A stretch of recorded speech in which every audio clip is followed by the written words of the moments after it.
They've got to hold on to HIV. Why? To hold on to their funding. It's a disgrace for any other disease with this much disagreement about the cause.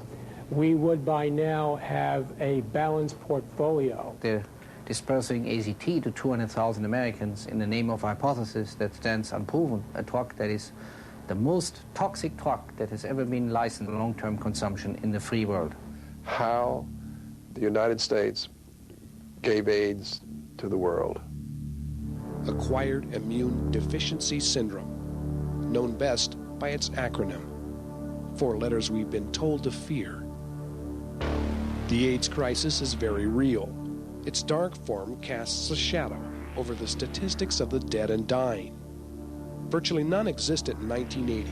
By 1995, AIDS had afflicted over 1.5 million lives globally, 500,000 in the United States alone. AIDS has become the leading singular cause of death in U.S. males between the ages of 25 and 44. It's been called the plague of the century and portrayed like some medieval nightmare. It knows no pity and respects no limits. We've been told that it can strike anyone and everyone is at risk.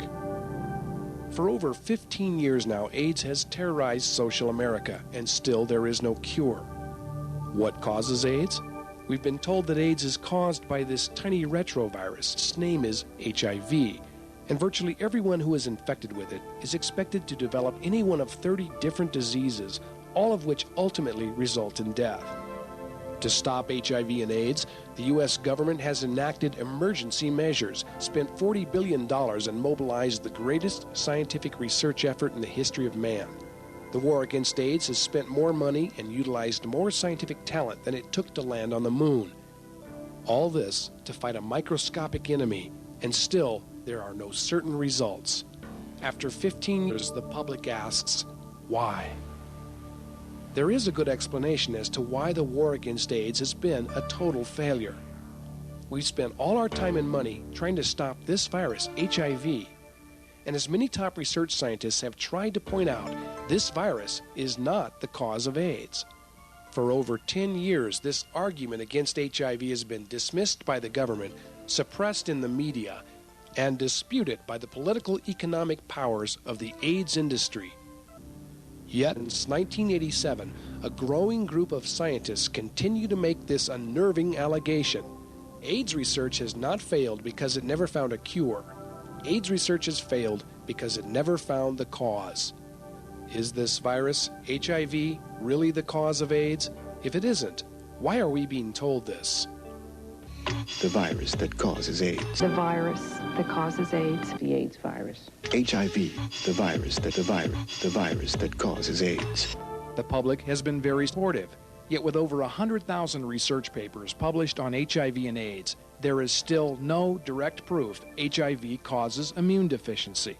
The entire government-funded approach to fighting AIDS is based on this unproven hypothesis hanging from a frayed thread, and with the weight of mounting evidence against it, this hypothesis is in serious trouble. In fact, the entire international effort to stop AIDS has all its eggs in one beaker. Time, money, treatment, and millions of human lives hang in the balance. If HIV is not the cause of AIDS, millions of people have been told that they're going to die for no reason at all, and hundreds of thousands have been treated with permanently impairing drugs, some of which could cause AIDS themselves. If HIV does not cause AIDS, how many lives have been lost to a misdiagnosis, and how many more will die in the future?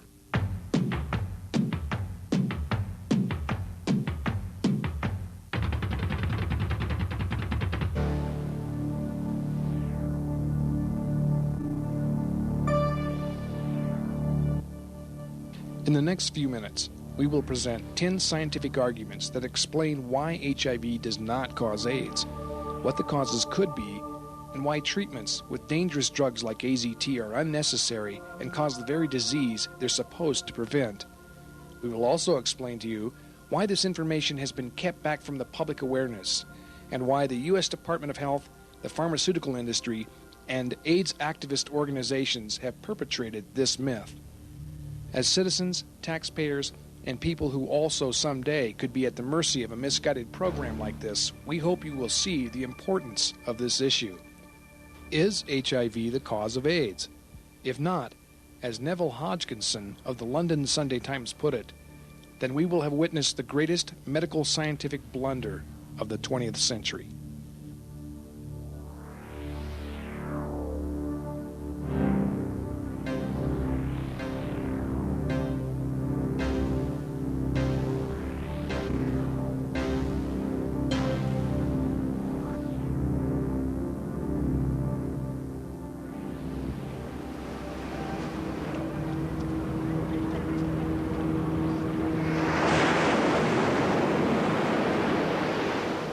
Today, nearly everyone has been affected by AIDS.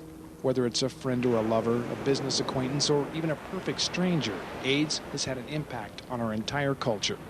The dread hangs silently over society, and there's little hope on the horizon. It's time we ask ourselves some serious questions. Could we be on the wrong track with HIV? Have we jumped to conclusions that will only lead to a dead end? Are we willing to accept the truth, even if it means that our whole campaign against AIDS has been in vain? To understand just how HIV became the target of this international war on AIDS, we have to look back at how it all began. Let's set into motion the chain of events that many say misled objective science. Following the Depression of the 30s and World War II, America emerged into a new era of technology and prosperity. We had more time for recreation and self-realization. Society began to change. Medical science had new breakthroughs. We conquered polio, the last great infectious epidemic of the modern world. Soon, new antibiotics cured everything from minor infections to venereal disease. With the invention of the birth control pill came the sexual revolution, freeing the public from age-old fears and taboos. Homosexuality, too, found more freedom of expression as gays came out of the closet and formed their own subculture. During the Vietnam era of the 60s, recreational drug use skyrocketed among the young and would continue to grow. Yet, we remained optimistic that we could solve all our problems through our new faith in science and technology. But before long, the unforeseen consequences of this new liberated lifestyle began to rear its ugly head. Silently in the minds, the bell began to toll. When the first reports of immune deficiency surfaced in 1981, among a small group of gay men in Los Angeles, it was believed to be a result of behavior unique to homosexuals. But all that changed when similar conditions started showing up in IV drug users and hemophiliacs. That set off an alarm. What had been called gay-related immune deficiency now appeared to be an infectious disease that might spread throughout the entire population. This threat of a deadly blood disease being spread by sexual contact was sensationalized by the media and enraged gay activists who demanded action from the government. Public health officials issued strong warnings that this new immune disease could be acquired sexually by anyone. Suddenly, immune suppression common to drug addicts, homosexuals, advanced TB patients, and scores of other diseases became linked together in a microbiological search for a common cause. Acquired Immune Deficiency Syndrome, or AIDS, was born. As the bathhouses in San Francisco closed and the fear of AIDS spread, the U.S. Department of Health came under heavy fire to find the cause and remedy quickly. The public was willing to believe science could provide a quick fix. So the funding began to roll in, and the huge army of virus hunters who had been unemployed after the unsuccessful virus cancer program went back to work. They now turned their full attention towards finding the cause and cure for AIDS. Scientists began to speculate that AIDS patients lack the ability to fight infection in blood due to a shortage of T cells that coordinate immunity. In the blood, there are two basic kinds of cells: the red blood cells that carry oxygen and nutrients to all the body, and the white blood cells that hunt down, kill, and destroy infecting bacteria and viruses. When an infection occurs, white blood cells must increase rapidly and produce antibodies to fight it off. They do this through the use of CD4 T cells that act like infection detectives. T cells identify invading viruses, then alert the B lymphocyte blood cells to produce antibodies which attack the infection. In a normal immune system, there are about 600 to 1,200 of these T cells in 1 microliter of blood plasma. But in an AIDS patient, the number of T cells drops down below 200 and lower. This is what is believed to be the direct cause of AIDS. Even this is questionable, though, because many AIDS patients have few or no T cells and remain healthy. But one thing is certain, people with AIDS are losing the ability to generate a strong blood defense against opportunistic infections that constantly attack the body. So, as AIDS progresses, the victim becomes less and less capable of recovering from common diseases like pneumonia, tuberculosis, and the flu. Eventually, the immune system gives out altogether, and the body is ravaged by disease, resulting in death. The objective is clear. Stop what is killing T cells and weakening the immune system, and you have found the cure for AIDS. But what exactly is killing the T cells? Is it really HIV? In the beginning, a number of different causes were suggested. Drugs like heroin, cocaine, popper, barbiturates, and amphetamines had all been observed to harm the immune system. Also, malnutrition, repeated infection, overuse of antibiotics, and stress.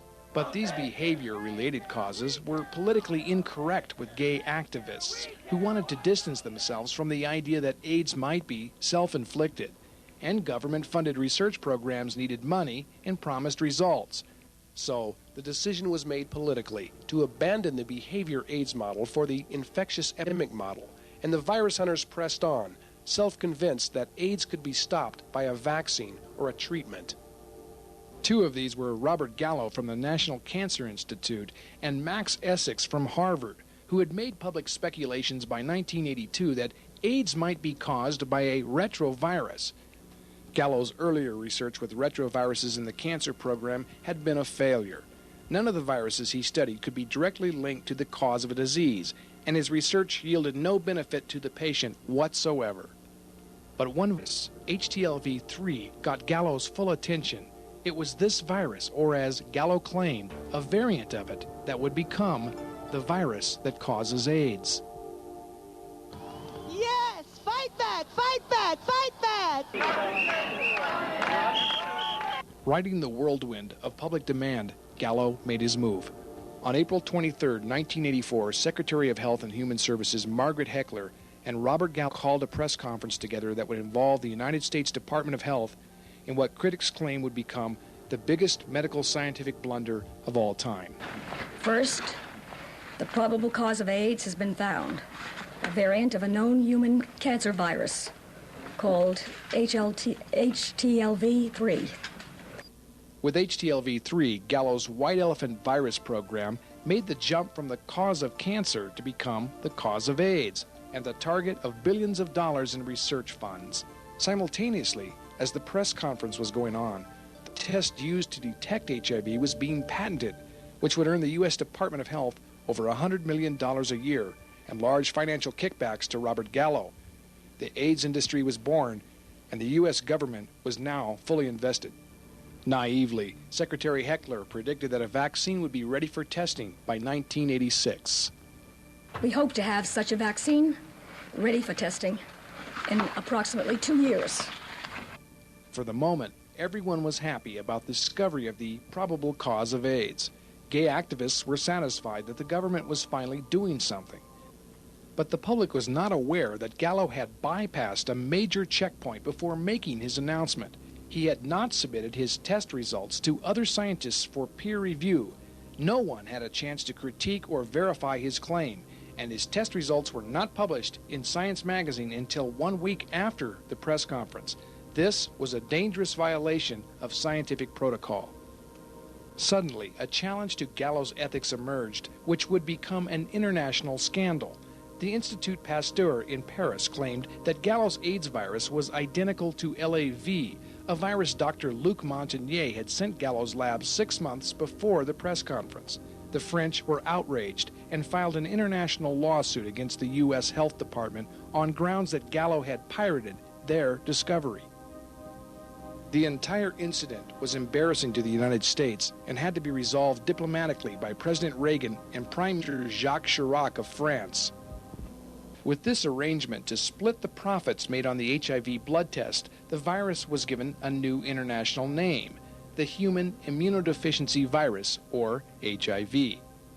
Despite questions of Gallo's character and ethics, HIV had now gained international acceptance.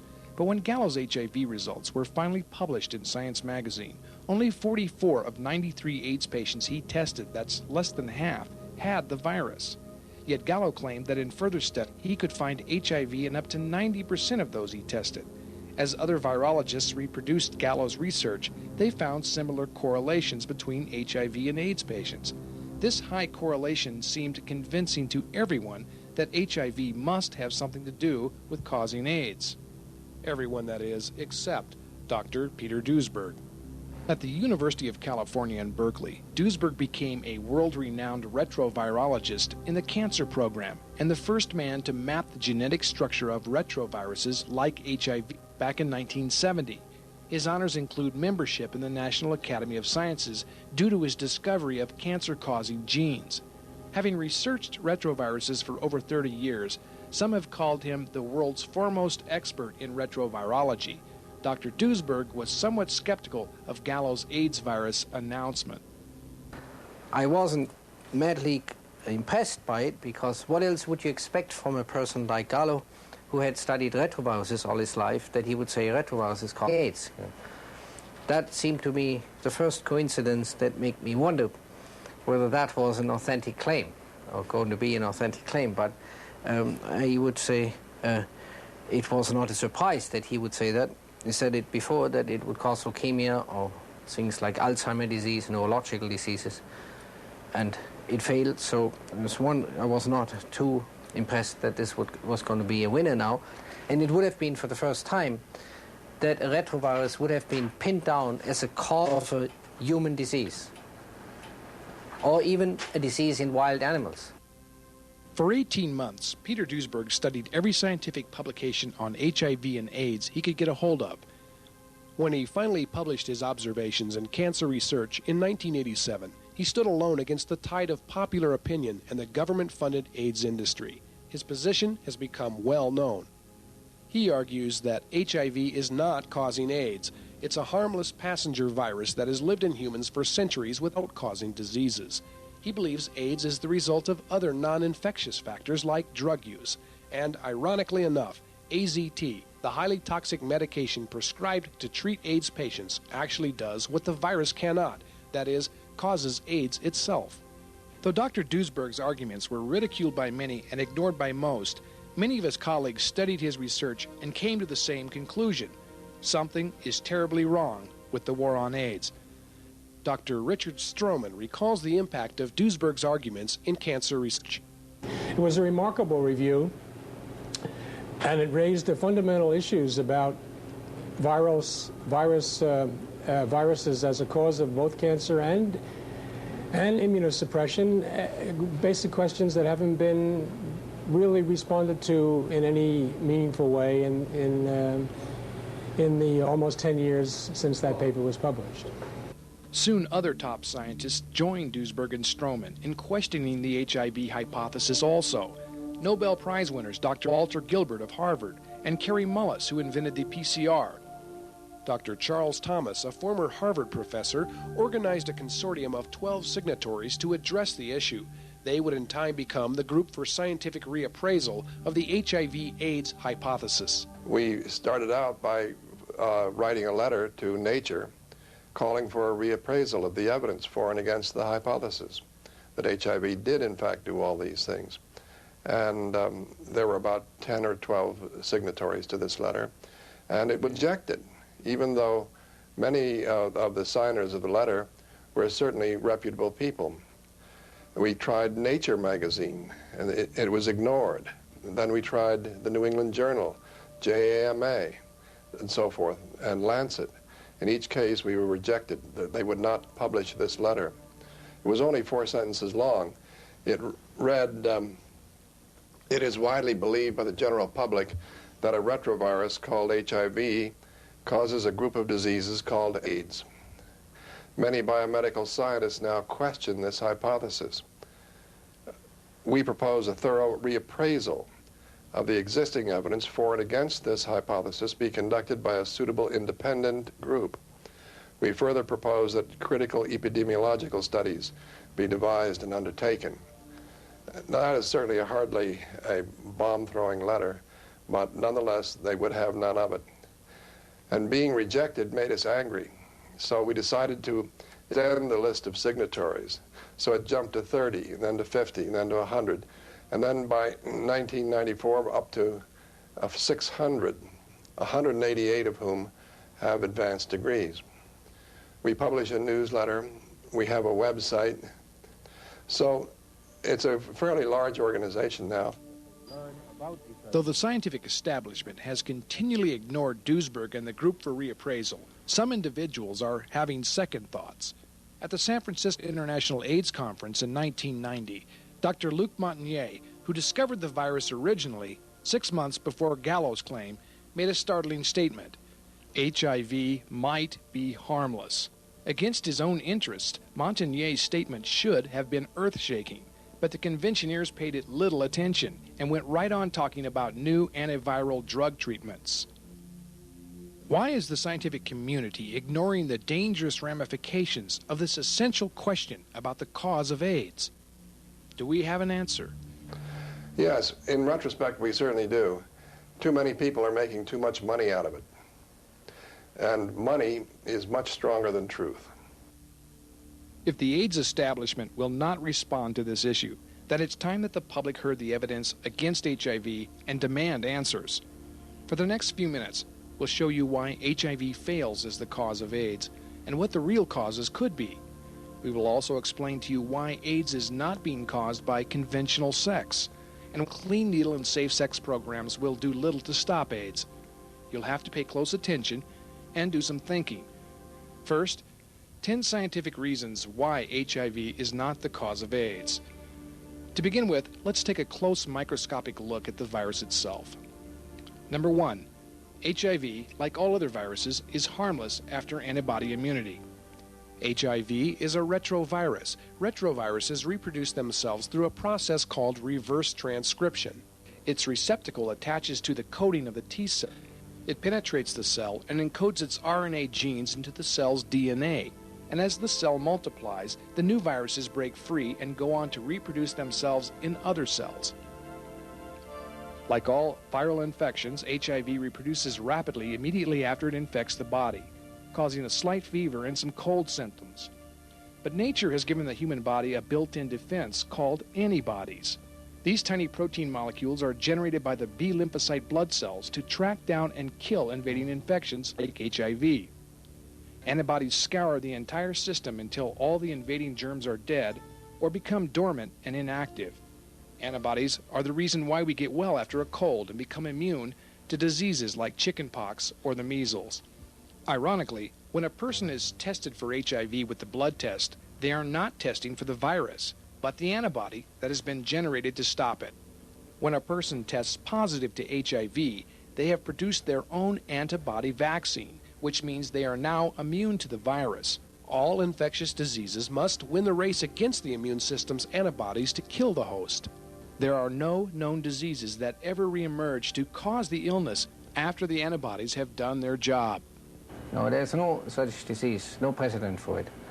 All other microbes cause diseases primarily before immunity, before antibodies are around. And that's the only reason why you and I are talking now, because antibodies protect us against microbes.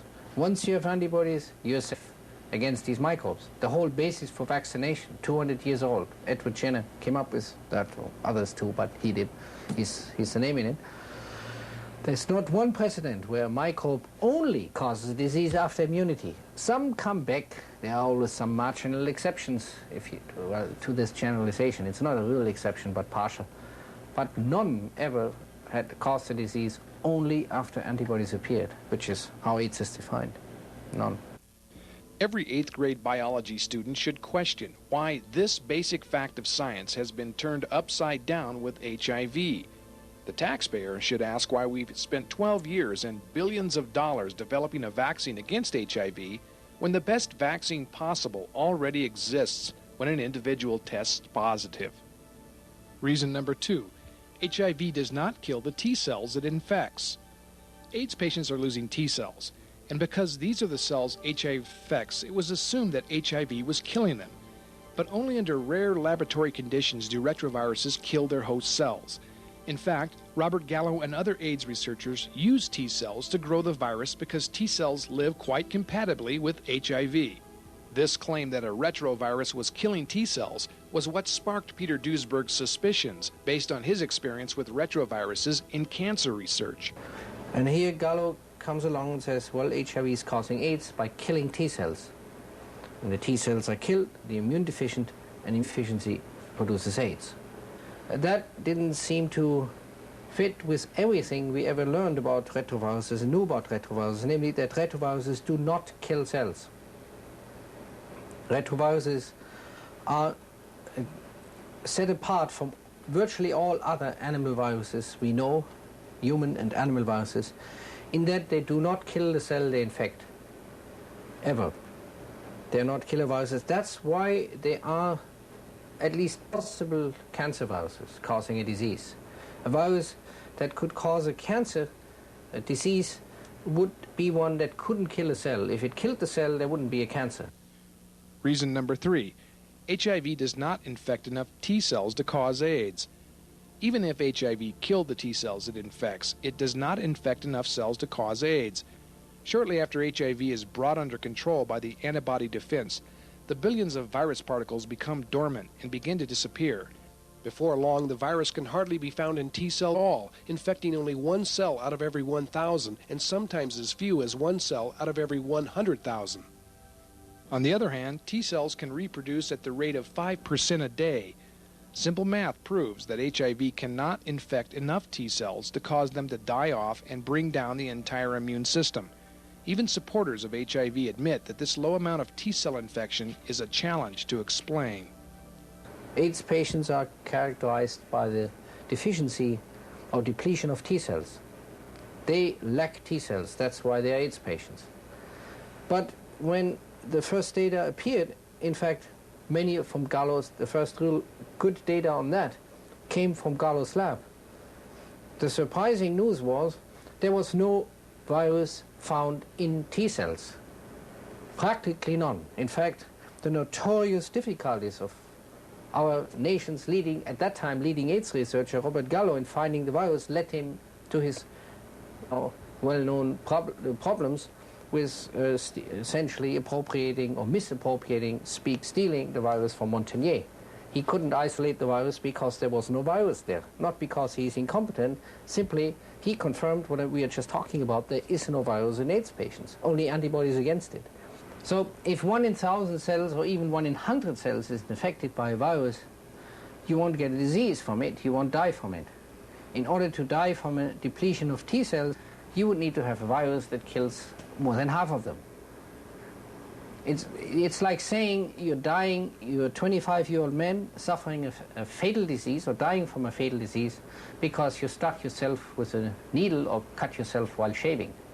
You're losing about 100 or thousands of your blood with a bad cut and shaving. You're not going to die from that. But that's what Gallo's hypothesis actually said. Reason number 4, HIV has no AIDS-causing gene. HIV has no specific gene or unique genetic reason to cause AIDS. All retroviruses have only 3 major genes, GAG, INF, and POL, and only 6 minor genes. Because the genes and genetic sequences are so limited in these very simple little viruses, they need all the genes to replicate. HIV is almost identical to all other retroviruses genetically. What most people do not know is that there are as many as 50 to 100 of these retroviruses that can be found in every healthy human body. All have the 3 genes, and all are kept under control by antibodies after infection. HIV behaves no differently than the others in the way that it mutates, becomes dormant, and reactivates. So the question is, if none of these other retroviruses cause diseases, why should HIV? Or vice versa, if HIV causes AIDS, why don't all the rest? So there's no genetic reason to explain why HIV would cause AIDS. Number 5, there is no such thing as a slow virus. HIV is said to be a slow virus that takes 10 to 12 years after infection to cause AIDS. The only way to explain this is to give HIV magical abilities to reactivate, mutate, migrate, and hibernate. These slow virus hypotheses were devised by scientists like Gaddusek and Gallo, who used them to buy time when their disease-causing agent failed to perform. They based their slow virus hypotheses on studies of Epstein-Barr, which was supposed to cause a cancer 10 years after infection, and herpes viruses that hide and reemerge in persons who have suppressed immunity and can't generate a sufficient defense. But these differ greatly from HIV, because in both cases large amounts of active virus can be found, causing specific symptoms. In total contrast, HIV is inactive, then is said to cause 30 different diseases 10 years later, none of which are specific to HIV itself. Peter Duesberg says there's no such thing as a slow virus, only slow virologists. A virus, including a retrovirus, causes a disease within days, weeks, or at the very most, a month after infection. And that is not a mysterious number. That number is a direct function of the generation time of the virus, the time a virus needs to infect a cell and generate new virus particles. And that takes, with all viruses we know of in humans, all of them, including HIV and including all retroviruses, at the very most 1 or 2 or 3 weeks. So whatever a virus could possibly do has to happen in that time period, or else it's not caused by that virus. And with AIDS, everybody, even from the very beginning, talked about a so-called minimal latent period of, or average latent period of 1 year, and now they have raised that to 10 years. In other words, we are buying lots and lots of time for something else to cause the disease that is in fact blamed on that virus. There is not, in 12 years of research, 35 billion by the American taxpayer alone, not to mention private organizations and companies in other countries. There is not even a shred of light on this question, why it would take 10 years from the infection to a disease. In fact, it's impossible. Reason number 6. HIV is not a new virus, so HIV would not suddenly cause a new epidemic. AIDS cases have increased dramatically from 0 in 1980 to 500,000 by 1996. So researchers assumed that it could only be caused by a new virus spreading quickly into the population. An old virus would have caused an AIDS epidemic years ago, possibly even centuries ago. So HIV must be a new infection to cause the recent AIDS epidemic. But here again, the HIV/AIDS proponents bypassed yet another essential question of logic. How old is HIV and where did it come from? Theories about green monkey bites and traveling gay flight attendants run in the headlines, but no one in the government-funded research program has bothered to verify the age of HIV. Peter Duesberg says HIV is very old, using the fundamental means of dating viruses found in Farr's law. Farr was a British epidemiologist, William Farr, in the first part of the 19th century, who noted when a new epidemic comes into a population, like AIDS is said to be new, or the virus causing it is said to be new as well, and that it spreads exponentially in that population. Translated into current tabloid newspaper reporting, it explodes into that population, like a seasonal flu epidemic. That's what Farr's law says. But if a microbe and a disease is long established, then it's old. So when you look at HIV in America, you'll find ever since it can be detected, 1 million Americans are positive. That was first reported by the Centers for Disease Control in 1995 and has since been repeated over and over and over every year for 10 years or 11 years now, almost 12 years now. So if it's in 1 million Americans for 10 years every single year, that can't be new. And those statistics are harder than anything we ever had in microbiology. 25 million Americans are tested once a year. It's 10%. A Gallup poll is usually within a percentile when you test 10,000 Americans, or 5,000 they call them by phone, and they get it within a percentage accuracy. This is done on 25 million people for 10 years. Nothing has ever been checked so carefully. That's an extremely hard number. This thing is, age is old. This virus is in America is older than America. It came in with the immigrants. That's older than the Constitution. So, HIV is not a new virus, and many of the people who have antibodies to it got it perinatally or from their mothers, not from dirty needles or unsafe sex, and have lived full, healthy lives for centuries without AIDS. Number 7, HIV fails Koch's postulates. The universal test used by scientists to determine if a disease is truly being caused by an infection was designed over 100 years ago by Robert Koch, who discovered the bacteria that causes TB. HIV fails this test. Koch's postulates state, first, the virus or bacteria must be found in all cases of the disease. Second, this germ must be isolated from the infected host and grown in a pure culture. Third, the germ must cause the same disease and injected into a new healthy host. And finally, the germ must be found growing again in the newly diseased host. HIV fails postulate number 1 because 10 to 20% of all AIDS patients have no HIV at all. When HIV can be found, it is only in very small amounts and usually dormant. HIV passes postulate number 2 only on a technicality. It can be isolated, but it takes huge amounts of cell tissue to find it. Then a difficult chemically induced process is needed to reactivate the virus. By contrast, large amounts of active virus can easily be found with other diseases. HIV fails postulate 3 hands down. HIV does not cause AIDS when injected into test animals like chimpanzees. And more importantly, human healthcare workers accidentally infected with HIV rarely get AIDS unless they use drugs and AZT. Robert Gallo and the HIV orthodoxy have dismissed Koch's postulates as old and out of date with modern medicine. But the postulates have stood the test of time, and scientists who have ignored and bypassed them have done so at their own peril. Time after time, with diseases like scurvy, beriberi, pellagra, SMAN, and even the failed virus cancer program, all ignored Koch's postulates and all proved to be non-infectious. All efforts to find infectious causes ended in a dismal failure. And now, HIV and AIDS? It's obvious that HIV fails to cause AIDS beneath the microscopic lens and on the drawing board. But it doesn't fly in the population studies either. When we use the telescopic lens to observe the population at large, HIV's failure comes linked to real names and faces. The population studies prove beyond a doubt that HIV does not cause AIDS. Number 8. AIDS has remained in its original risk groups for over 12 years. When an infectious epidemic strikes, it begins in small clusters, then quickly spreads throughout the entire population. If a disease does not spread, it is not contagious and must be caused by something non-infectious. Figures compiled by Centers for Disease Control confirm that AIDS is not spreading into the population at large and is locked in its original risk groups.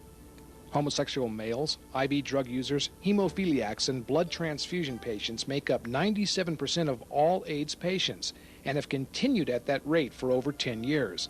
The remaining 3% of AIDS patients outside these risk groups are made up of persons who suffer from immunodeficiency at random and just happen to be infected with HIV.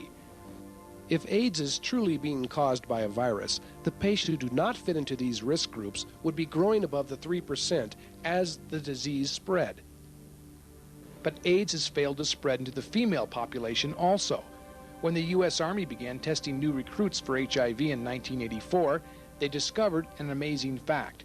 HIV infection was evenly spread between males and females, 50-50, and it's remained that way since then. It should follow that AIDS would be 50% male and 50% female. Yet 9 out of every 10 people who develop AIDS continue to be male. A germ-related disease should be spread evenly between the sexes, and though HIV is evenly spread, 90% of all U.S. AIDS cases develop only in males. This could explain why drug use is more related to AIDS than HIV infection. In the U.S., males use over 80% of all hard psychoactive drugs. And among the women with AIDS, over half use IV drugs also. In times past, every infectious disease has taken its toll on doctors, nurses, and healthcare workers who work with the infected. Yet AIDS has failed to spread here as well. With over 500,000 cases of AIDS, hardly one physician has developed AIDS as a result of an occupational HIV infection. In healthcare workers and laboratory technicians who cultivate high amounts of active HIV, there have been hundreds of confirmed accidental exposures and infections. Yet within the field of 5 million healthcare workers, only a handful of cases of AIDS have been reported, and even these are highly diluted. From the statistics generated by this vast population study, it becomes evident AIDS is more related to behavior and specific medical risks than it is to HIV infection. Even supporters of HIV concede AIDS is not becoming the world pandemic that was predicted. Reason number 9. International comparison of AIDS differ greatly. A germ-related disease would affect a population in the same way around the world. For example, an outbreak of cholera in India would be similar to an outbreak in Honduras. But AIDS statistics are totally different in the U.S. and Western industrialized nations compared to Africa. In the U.S., AIDS patients are 90% male, but in Africa, AIDS is evenly spread between the sexes. In the U.S., AIDS resides among risk groups at the rate of 97%. Yet in Africa, AIDS has no risk groups and is found at random in the general population. Only 62% of the AIDS diseases in the U.S. are microbial, but in Africa that number is approximately 90%. Likewise, the AIDS diseases in the U.S. that are not germ-related make up 38% of the total, a number that does not correlate with Africa at only 10%. HIV is believed to have originated in Africa, where an estimated 14 million have the virus.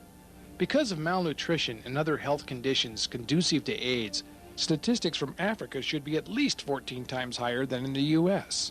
Yet surprisingly, it's quite the opposite. People infected with HIV in the U.S. develop AIDS at a rate 10 to 20 times faster than Africans. Figures from the CDC and the World Health Organization have confirmed this since 1987 through 1995. So the question is, why would the AIDS epidemic behave so differently in the industrialized world?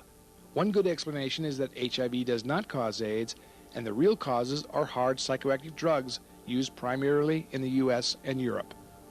Duisberg questions if what is being called AIDS in Africa is really the same epidemic. But the African epidemic, I think, is a completely different epidemic. It affects men and women alike. In America, AIDS is 90% men, and in Europe, 90% men. That's epidemiologically as different as day and night. 50% compared to 90% is completely different. That's a totally different epidemic, the African one. And the diseases, likewise, are very different in the two continents.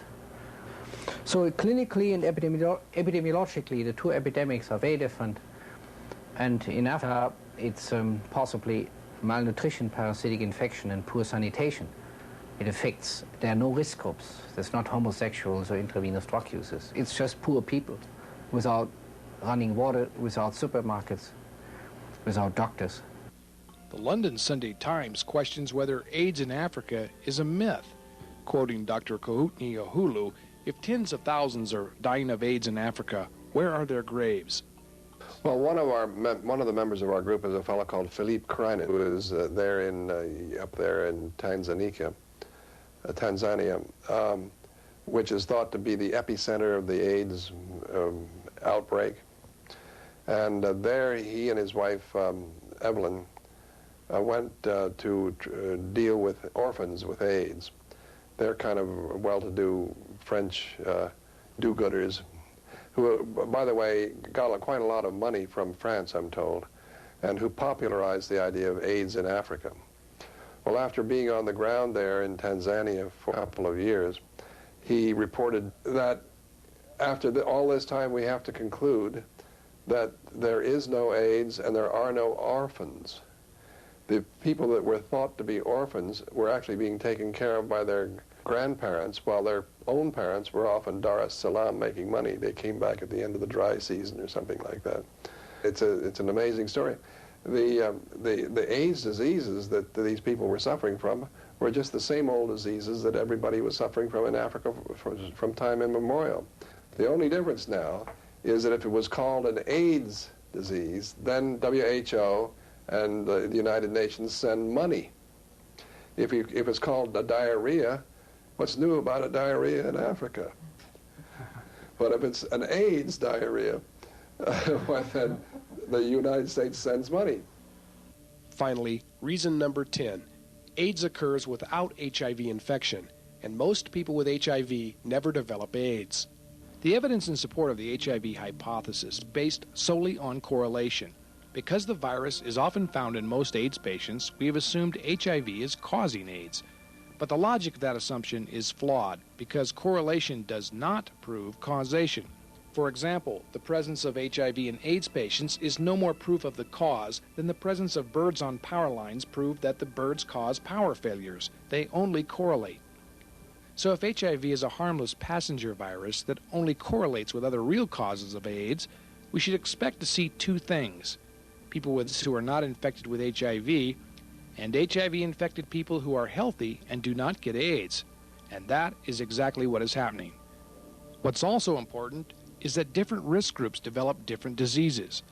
Why would HIV supposedly cause one set of diseases in IV drug users and another set in homosexual males? Unless HIV is not the cause and other causes are at work. Do we find these specific AIDS diseases in the risk groups among persons who do not have the virus? The answer is definitely yes. Diseases like Kaposi sarcoma and advanced cytomegalovirus, which strike primarily gay males, have been found in numerous homosexual men who do not have HIV. But these men have one common denominator: the use of nitrite inhalants as aphrodisiacs that are known to be immunosuppressive. Thousands of American drug addicts who are not infected with HIV get the same tuberculosis, wasting syndrome, and pneumonias, and even lose the same CD4 T cells as those who are HIV positive. The slow death that resembles AIDS in heroin addicts has been observed and documented in the medical literature since 1898. So in these two risk groups that comprise over 90% of U.S. AIDS cases, there are other factors at work that could cause AIDS and have for years. Peter Duesberg says there are 4,621 documented AIDS cases without HIV, and this number is much lower than it may actually be. 4,621. So that was in 93. In the meantime, I could probably easily get this number over 5,000. But the number isn't growing as fast as it could or should, because if a person is reported with a clinical AIDS diagnosis and is HIV negative, he or she will not appear in national AIDS statistics. They will say, oh, it's Kaposi, that's not AIDS. It's pneumonia or pneumocystis pneumonia. It's not AIDS because it's not HIV positive. And people are, I know in fact people are examples of people who told me under condition of anonymity, they had observed these in Stanford and in San Francisco, the public health, and were pressured not to publish this, simply not to mention it. Or if they published it, not in an AIDS journal and under an AIDS listing. The same thing is happening in England and everywhere else. So these cases mostly date from the early days on HIV and AIDS in the 80s and early 90s, when people were still genuinely asking, is HIV actually found in all AIDS cases? And they reported actually 4,621 cases that I could easily find of AIDS diagnosis in the absence of HIV. And more have accumulated since, but not as many, because people know now what to say and what not to say in order to survive in this competitive world. The official definition of AIDS is designed to eliminate every case of AIDS that presents an embarrassing non-correlation against HIV. The official definition of AIDS is 30 previously known old diseases in the presence of antibody against HIV. So if you have Kaposi sarcoma and HIV antibodies, you're an AIDS patient. Without it, you're a Kaposi patient. Pneumonia with HIV antibodies is AIDS. In the absence is pneumonia. Dementia in the absence of HIV antibodies is dementia, and with it, it's AIDS. That's the AIDS definition. There is no HIV-specific disease anywhere. Unlike any other microbe that causes a specific disease, just like an instrument makes a specific sound, HIV doesn't make a specific sound. It is said to cause 30 previously known diseases when it's there, and when it's not there, the original causes of these diseases are responsible for them. That is the official definition of AIDS, not my joke. Using this official definition, HIV proponents arrive at a near 100% correlation between the virus and AIDS. And remember, the HIV hypothesis is based solely on correlational evidence. And you can find a correlation, there's no question about it. If you ignore all the cases where there isn't a correlation, you have a correlation. But that's very bad science, and it's very bad epidemiology as well. Critics say this correlation is not objective or scientific, and deceptively self-fulfilling. It's a self-fulfilling prophecy, yes. And science is designed to get around fulfilling prophecies, but in this case, it's proceeding on the basis of one. Finally, the most convincing argument against HIV: the millions of people worldwide who have the virus and are not becoming sick. This is very apparent in Africa, where 97% of those with HIV are healthy and do not have AIDS. Documented AIDS cases amount to only 3%.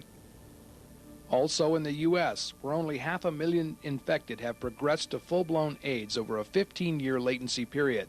And this figure does not account for the 19 new diseases defined by the CDC as AIDS and 62,000 AIDS patients who were never tested for the virus. It is evident HIV does not cause AIDS in most people, and this evidence becomes stronger every year. Robert Gallo, Anthony Fauci, and the entire scientific and political campaign based on HIV are in serious, serious trouble.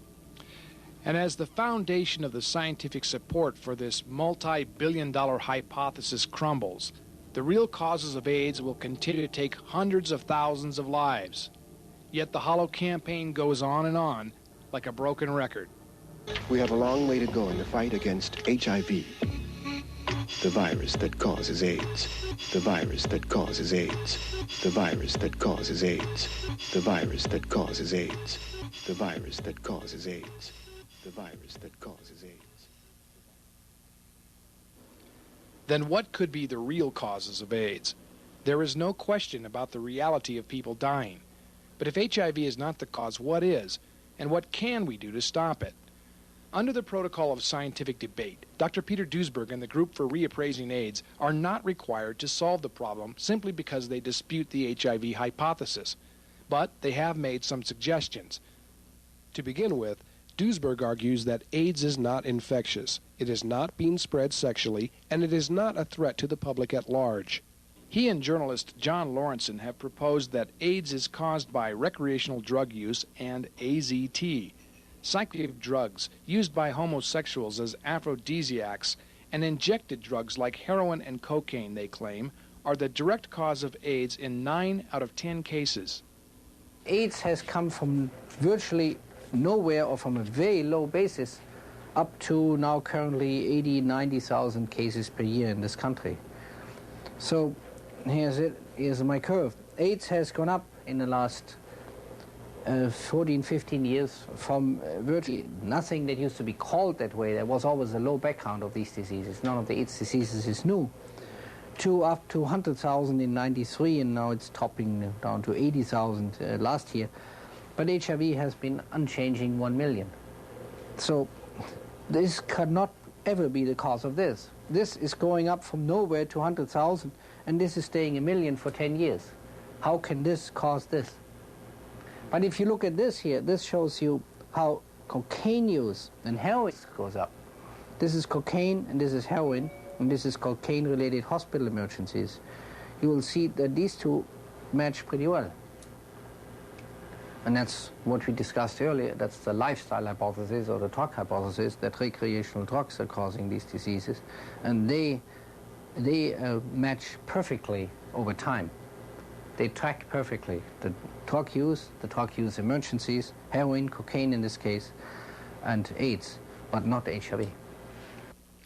The correlation between AIDS and skyrocketing drug use is astounding. And unlike HIV, we have a good idea of how drugs suppress the immune system. Well, how does smoking cause emphysema? How does alcoholism cause liver cirrhosis? That is something that has been described in the literature. It's chemistry. You know? Chemicals have their price.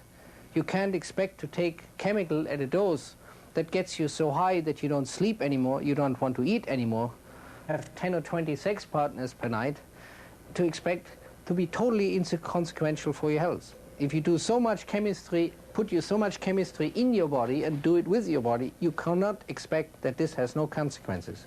It's like hoping that you can drive an American freeway car designed to go 60 miles an hour and 160 miles and expect it to run just as long as the company has promised it would last. Though there are no government-funded studies that examine the long-term effects of drug use in this war on AIDS, the medical literature is full of cases of AIDS-like symptoms among drug addicts. Since 1909, we've observed the horrendous effects of heroin, morphine, speed, cocaine, and other injected drugs on the immune system. Today, thousands of American junkies who are not infected with HIV are losing the same CD4 T cells and getting the same diseases as AIDS patients. How has the war on AIDS addressed this issue? We've passed out clean needles and told addicts to avoid getting HIV. IV drug users comprise over 32% of all U.S. AIDS cases. Approximately 62% of all the women with AIDS are IV drug users, and 70% of the babies born with AIDS are born to mothers addicted to drugs. But the largest risk group is male homosexuals. Well over half, that's 60% of all AIDS patients, are gay men. What is causing AIDS in homosexuals, and are they all at risk? Here again, Peter Duesberg argues that AIDS is not infectious and is really the result of drugs used by many men in the fast-track gay lifestyle. Surveys conducted by the CDC show that gays often indulge in a high amount of recreational drug use, including many of the drugs known to be immunosuppressive in drug addicts. But one drug that was available legally, nitrite inhalants, commonly known as poppers, are used extensively. Poppers are believed to be the direct cause of Kaposi sarcoma, a rare form of skin cancer that afflicts the nose, throat, lungs, and skin. Kaposi sarcoma has been an indicator disease of AIDS, but it is often found in gay men who are not infected with HIV. In a study published by Toby Eisenstein, rodents showed a mediated dose response in immune suppression after being exposed to nitrites found in poppers. Oh, I think that's very revealing. It showed that NO, nitric oxide radical, is terribly immunosuppressive. But interestingly enough, all of the literature on NO, and I follow it rather carefully by computer, never mentions amyl or butyl nitrite, never mentions the word poppers. It's as almost these two worlds are living side by side, but they are not talking to each other. Another possible cause of AIDS among homosexuals and heterosexuals as well is the infection that occurs during anal sex. The tissue lining in the rectum is permeable and only one layer thick. Unlike the vagina, which is 3 layers thick, the rectum cannot accommodate the abrasive thrusting that takes place during anal sex. Through the tears in this lining, foreign proteins found in semen along with viruses and bacteria have a direct route to the blood. Contamination from feces and bacteria have been blamed for what is called gay bowel syndrome, where the colon and rectum become inflamed, accompanied by diarrhea, loss of bowel control, and malnutrition. Also, foreign proteins found in sperm have been shown to be immunosuppressive. It's been suggested that when they enter the blood, they could trigger an autoimmune reaction where the body's immune system turns upon itself. Small cuts and sores on the penis are routes by which infection spreads to the person on the giving end. Using a condom during anal sex can reduce the risk of foreign proteins infecting the blood, but often the condom, even when it works properly, still tears the rectal lining and exposes the recipient to chemicals used as lubricants. Many gay AIDS patients have multiple infections of gonorrhea, syphilis, hepatitis, herpes, cytomegalovirus, and other diseases. To combat these repeated infections, homosexuals often take huge amounts of antibiotics during bathhouse visits, along with other drugs.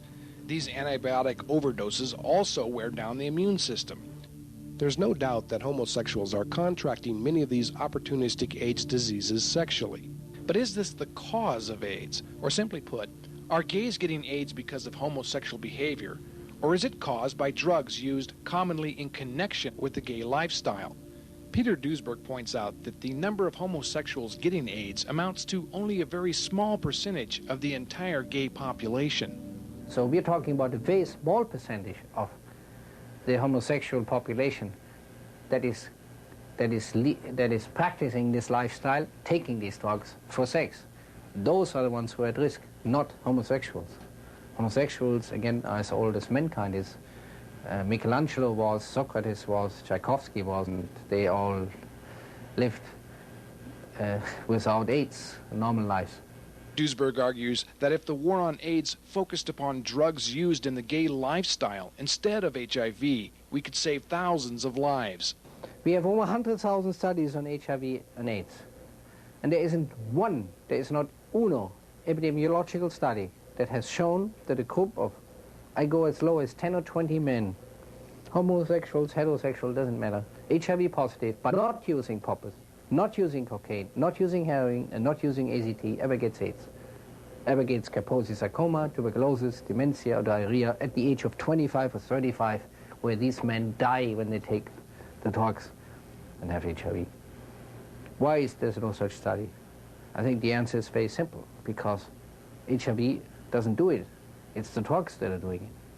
So if recreational drug use can explain 9 out of 10 AIDS cases among homosexuals and drug addicts, what about the other 10%, such as people with medical risks like blood transfusion patients and hemophiliacs?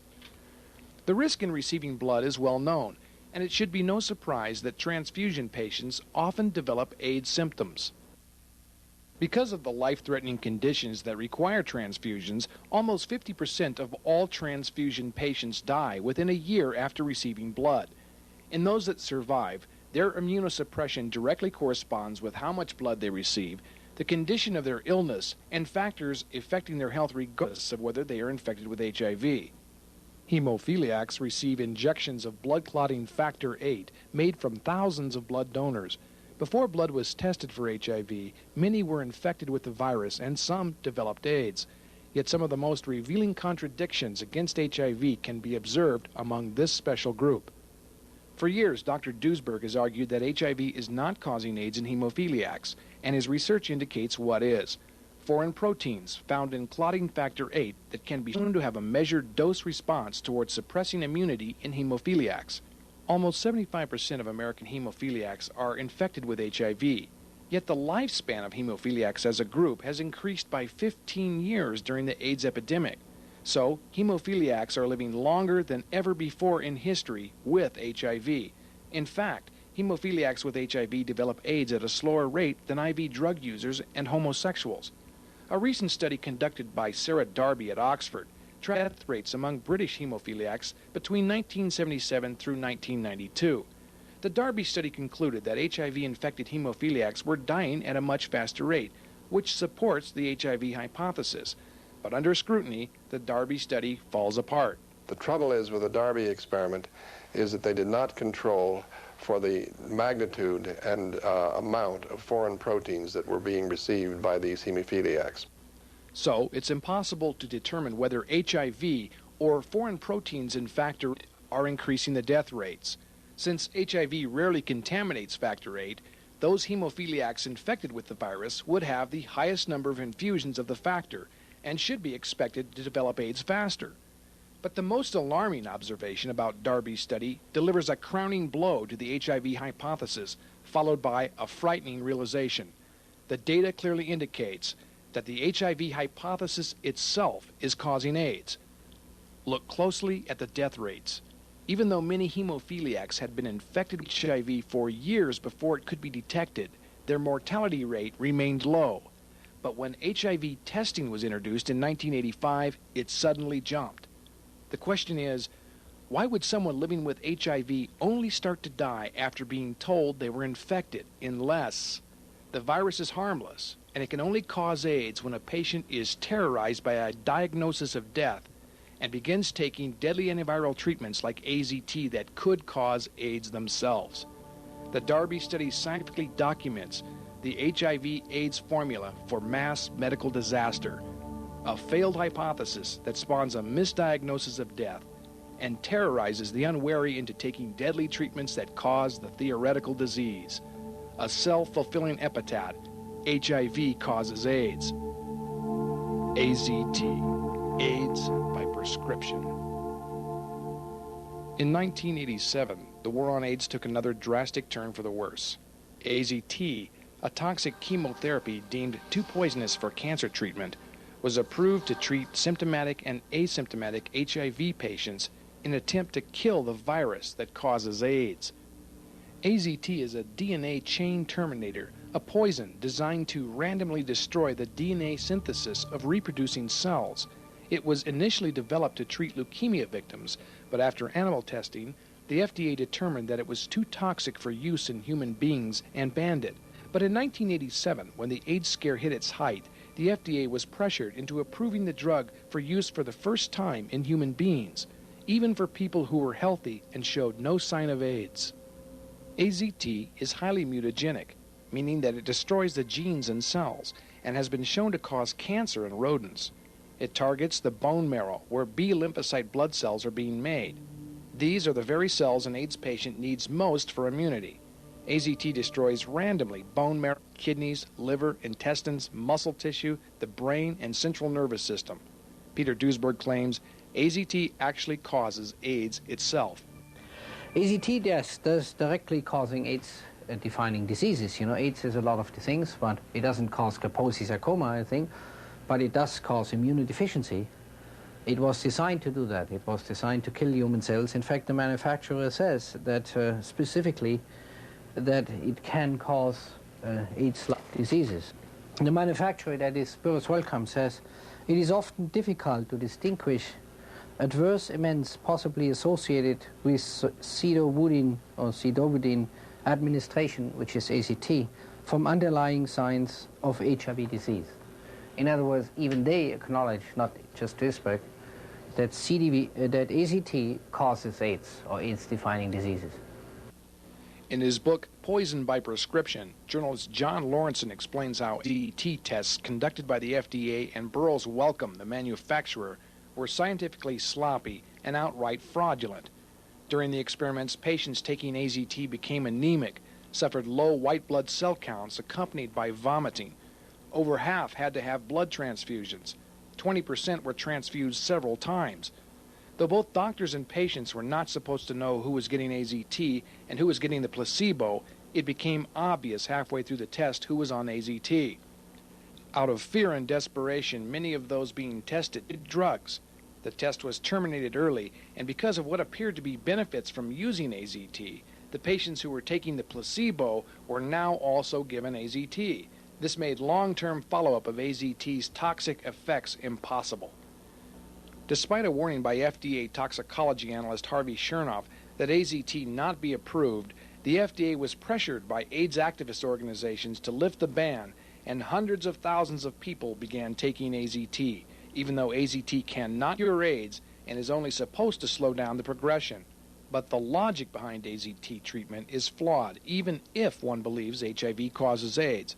Because HIV only infects about 1 T cell in 1,000, 999 healthy T cells must die to kill the 1 cell that is infected.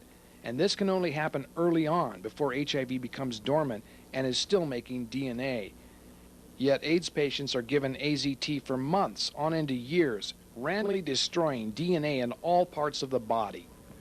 AZT is expensive and costs between $8,000 and $12,000 a year, most of which is paid for directly or indirectly by the taxpayer. Burroughs Wellcome, now Glaxo Wellcome, the manufacturer, has generated sales over $1 billion a year with AZT.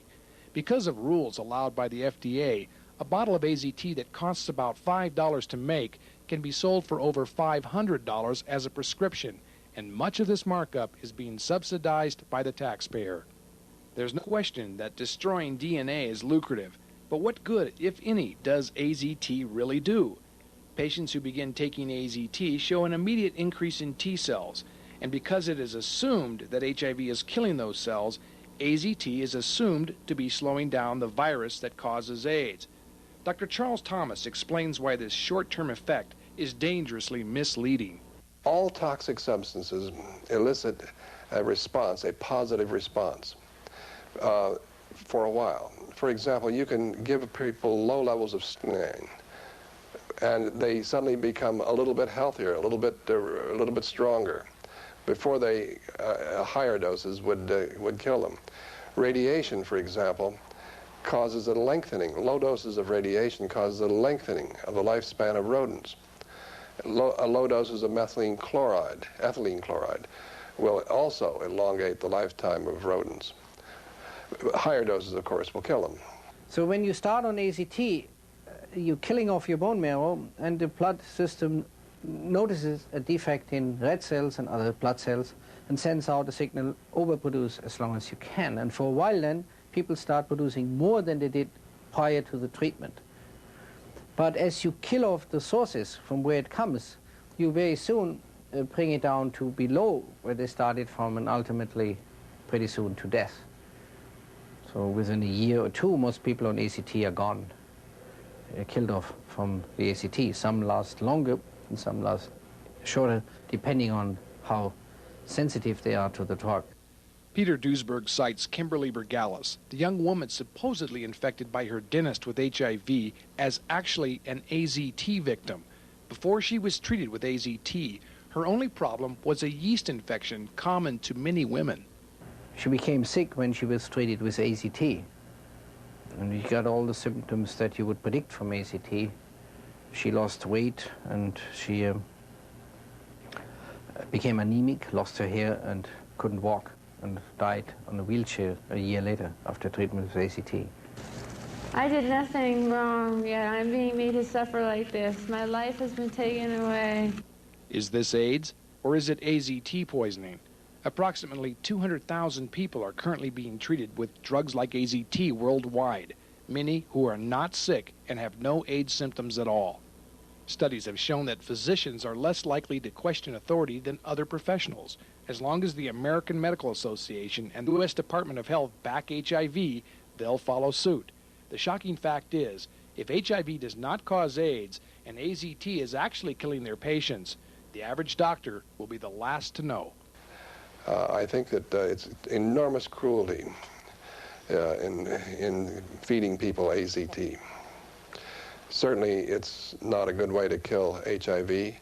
And besides, why do you want to kill HIV when it hasn't been shown to cause AIDS? Recent studies on AZT's long-term effects are confirming Jim Lawrence's suspicions. The International AIDS Conference in Berlin announced that AZT was ineffective in preventing AIDS among non-symptomatic HIV positives. In spite of all of this, AIDS industry drug promoters like Margaret Fissel continue to encourage early treatment of what they call HIV disease with highly toxic drugs like AZT. And as if the lives of homosexuals, IV drug users, and those with medical risks are not enough, Fissel and the others are now calling for pregnant women and innocent babies to be sacrificed on the altar to HIV. Tremendous pressure is placed on pregnant women to be tested for the virus and treated with AZT if they're found to be antibody positive. Many are calling this retroactive abortion, and this time they're killing the mother too. Here in pregnancy, one of the hardest rules was not for mothers to take anything that is mutagenic during pregnancy, not even an American beer, which contains a few % of alcohol. Ever since the thalidomide crisis in the 50s, where we had all these birth defects as a result of that drug that is a tranquilizer, a German tranquilizer it was in Europe, that produced all these thalidomide babies, we have ever accepted any mutagen and any mutagenic substance in pregnant women again. And now we're allowing even AZT in pregnant women, and I think it's a nightmare. I'm at a loss for words for this. Yeah. I can't believe that this is happening in this country that prides itself of being so advanced and so progressive and so knowledgeable about biology. Putting AZT on a daily basis in a pregnant mother and a baby is beyond me. You know. Babies born to HIV-infected mothers will initially test HIV positive, but within a year, 50 to 90% develop their own immune systems and become HIV negative. Even if one believes that HIV causes AIDS, there is no rational reason to expose all pregnant mothers and infants to AZT to only slightly reduce the chance of HIV infection, ultimately found in only 2 out of 10 babies. Is AZT more damaging to a growing baby than a full-grown adult? Well, I would say yes. I think once you're fully developed, you're less susceptible to damage from a terminator of DNA synthesis because everything is grown, is there already. But in a developing baby or fetus, where everything is going, you're damaging randomly the brain and the bones and the lungs and the kidneys. Everything is at risk for termination of DNA synthesis. It's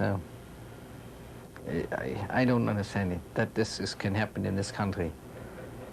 Mothers who refuse to take AZT and resist giving it to their baby could find their physician reporting them to social services, who could take the child away and force treatment. This is actually happening in some cases. Cheryl and Steve Nagel know this firsthand. Lindsay, their adopted daughter from Romania, had to be tested for HIV upon entering the U.S. She tested positive and was put on AZT.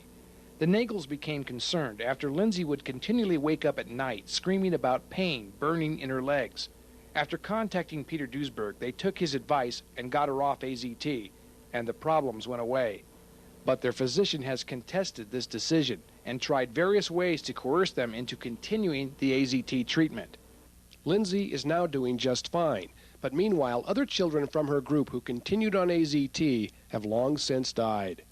Lawsuits against Glaxo Wellcome and treating physicians are beginning to abound, especially in cases where the HIV test produces a false positive.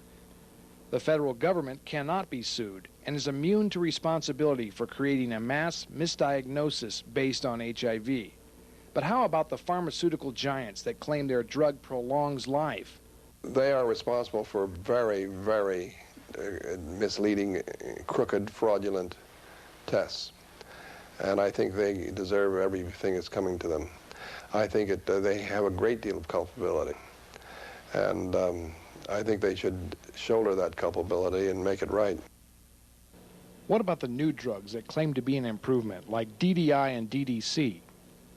DDI, DDC is exactly like AZT. It's just another one of those chain terminators. There are 4 in theory that you can design, and they are just analogs of the 4 nucleotides of DNA. The newest form of treatment produced by the AIDS industry are the protease inhibitor drugs designed to prevent the virus from detaching itself from a cell and going on to reproduce. In the true fashion of everything done in the war on AIDS, the benefits of these drugs are often announced at a press conference without outside critique or long-term review. The most recent one was approved by the FDA in a record 42 days. All this to fight a virus that is dormant and not reproducing. I have never seen a study that showed any clinical benefits whatsoever. I'm saying whatsoever of these protease inhibitors. Though the news media has bolstered reports of these new miracle drugs with high acclaim, valid clinical benefits are scarce and disappointing.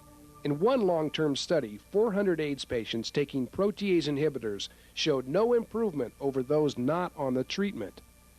Patients who claim to be having a miraculous recovery could actually be experiencing a psychologically induced placebo effect, and in other cases, improved health could be due to cutbacks in dosages of much more toxic drugs like AZT. Many patients experience short-term recoveries followed by a swift crash that often results in death. Dr. David Raznick has studied protease inhibitors for 20 years. He says, quote, "The HIV protease inhibitors are extremely effective at preventing the production of infectious virus in vitro." Raznick says that because the protease inhibitors are so effective at stopping HIV, only a small amount would be needed to stop a real viral disease. But AIDS patients are prescribed huge dosages over long periods of time on regimented schedules in an attempt to completely eliminate any trace of HIV from their system. Over time, side effects of the protease inhibitors have caused problems with blood clotting, liver function, digestion, and even kidney stones. So why aren't AIDS patients getting any better? The success of the protease inhibitors spells another failure for the HIV hypothesis. We have finally found a way to stop the virus, and it's having no effect on stopping AIDS. How do the drug companies explain this dilemma? With the same excuse used for AZT, that HIV is mutated to resist the treatment. But Raznick says this is doubtful. Quote, "The well-publicized worry that HIV protease might mutate to inhibitor-resistant forms is not supported by the clinical data. Indeed, there are very good theoretical reasons, confirmed by experiments, that the inhibitor-resistant mutants of HIV protease do not lead to viable virus. This means that HIV is not escaping through mutation. So the HIV proponents who ignored fundamental science and common sense now face their biggest challenge yet, finding a way to explain why stopping HIV does not stop AIDS." Until now, we're just trying to sell more drugs to people who are dying anyway, or helping them dying by these drugs.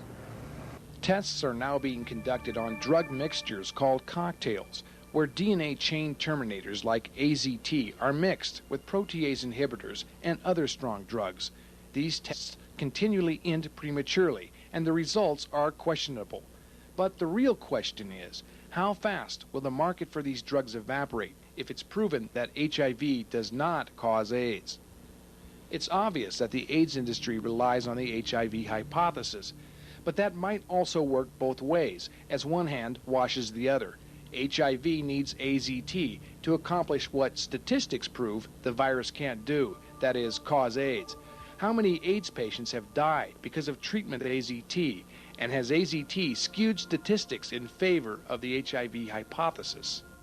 They have caused AIDS with AZT more than with HIV, and have thus helped the myth that HIV is responsible for it.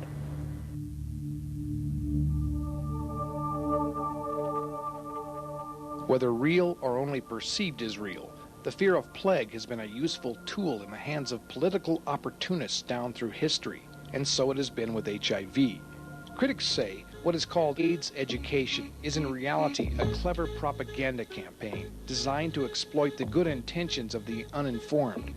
Fear, which is based on several myths about HIV and AIDS, is what keeps the AIDS machine fed and keeps the money and support rolling in for government programs.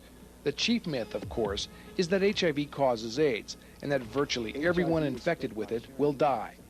There has never been an infectious epidemic that is even close to being 100% fatal. Even the Black Death of Europe killed only 1/3 of the population, leaving the other 2/3 to repopulate the continent. According to figures from the World Health Organization, HIV cannot be proven to cause AIDS over 9 times out of 10. Another myth concerns the accuracy of the HIV antibody blood test. Thousands of false positives occur due to malaria, flu, parasitic infections, and hormone changes during pregnancy. Studies now show that we've put too much at stake based on a test that can be dangerously flawed. Christine Johnson has documented the reliability of the HIV blood test, and the inaccuracy of this test is frightening. In people who are not in the AIDS risk groups and who are not sick with an AIDS disease, the HIV antibody blood test can be wrong over 71% of the time. But the most socially terrorizing myth is that AIDS is spread sexually. HIV is spread by sharing needles and through sex with an infected person.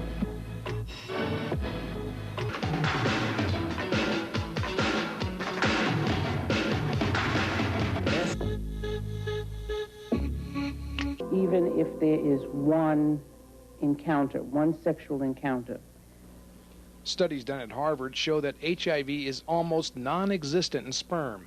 25 men with AIDS contributed about 1 million sperm cells each. Tests using highly sensitive detection methods could only find the footprint of one dormant HIV virus. The fact is, HIV is almost never spread sexually. CDC reports of heterosexual transmission ignore the possibility that these adults got HIV years ago from their mothers. This group also has a very high rate of false positives. But even HIV proponents admit its chances of being transmitted heterosexually are about 1 out of 1,000 encounters.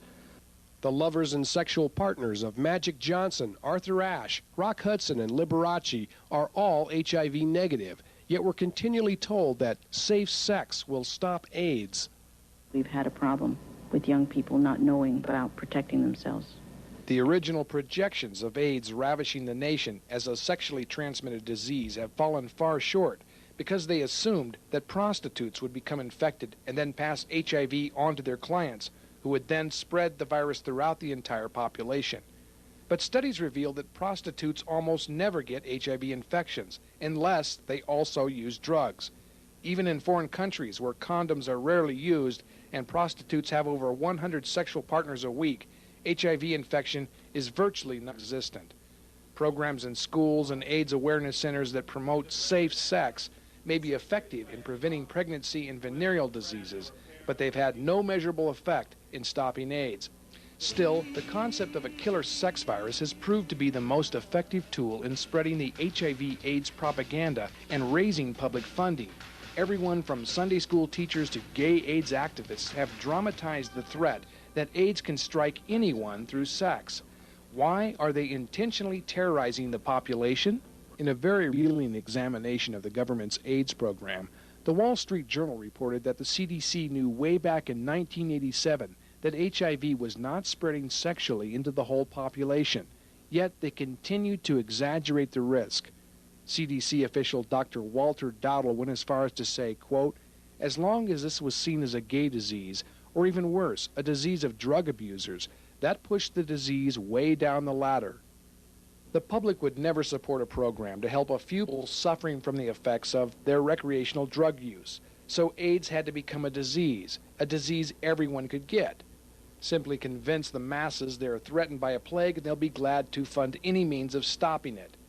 The incredible power of this terror tactic was realized early on by groups like the American Foundation for AIDS Research, AMFAR, Centers for Disease Control, who exploited it to raise billions of dollars.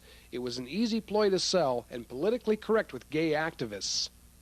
And then we had a huge lobby of gay men who were politically vocal and demanded some action and some solution. They didn't want a lifestyle hypothesis, which was essentially the prevailing hypothesis in the early 80s as a cause of AIDS. That this was a consequence of their lifestyle, and lifestyle in turn was a euphemism for the enormous use of recreational drugs. Nitrite inhalants, amphetamines, cocaine, and that's going on to this date.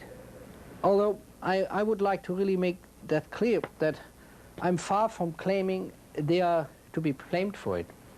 The people who are to be blamed for this excessive drug use, as it has developed in the last 20 years in this country, are really primarily the medical establishment again, more than the drug users, including the gay men, because they fail to warn people what the medical consequences are of long-term drug use. On the contrary, they in fact promote it in some way by handing out clean needles and encouraging people to use clean needles. They encourage them to use drugs.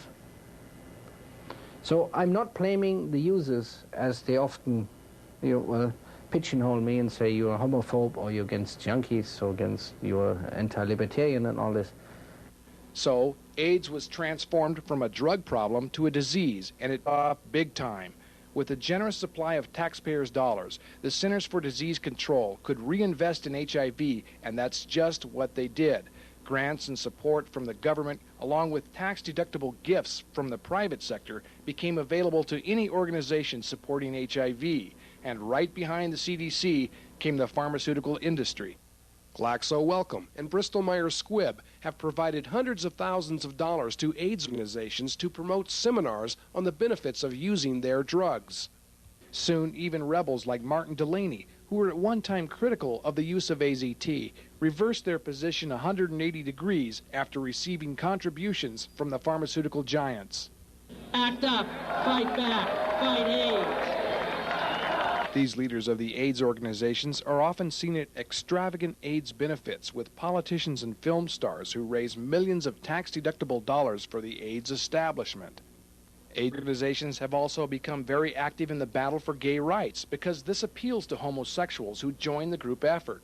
That's because HIV provides gays with AIDS a scapegoat, a way out of accepting personal responsibility for their condition.